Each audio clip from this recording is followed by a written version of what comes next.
પટેલે મજીગાંવ પ્રાથમિક શાળામાં મતદાન કર્યું। CR પાટીલની ભવ્ય જીતની આશા વ્યક્ત કરી છે। લોકસભા ચૂંટણીનું આજે ત્રીજા તબક્કાનું મતદાન શરૂ થઈ ચૂક્યું છે અને હાલ આપણે ગણદેવી વિધાનસભા વિસ્તારમાં છે અને ગણદેવીના ધારાસભ્ય અને પૂર્વ કેબિનેટ મંત્રી નરેશભાઈ પટેલે મતદાન કર્યું છે। જી સર, આજે મતદાન કર્યું છે, કેવો માહોલ લાગી રહ્યો છે અને શું કહેશો? જબરજસ્ત રીતે મારા મત વિસ્તારની વાત કરું તો મોટા ભાગે મેં જાણ્યું એ પ્રમાણે કોંગ્રેસના કોઈ ટેબલ નથી, કોઈ જગ્યાએ એજન્ટ નથી, ભાજપ કોઈ જગ્યાએ હશે એ પ્રકારનું વાતાવરણ છે અને ખૂબ ઉત્સાહથી અત્યારે મતદાન થઈ રહ્યું છે।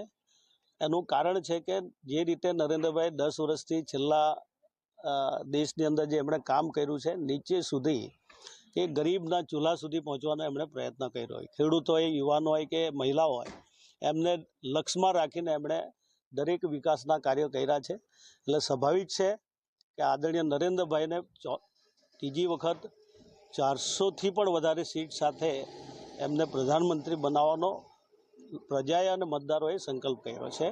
એટલે એમાં કોઈ બીજી શંકા જ નથી। નવસારી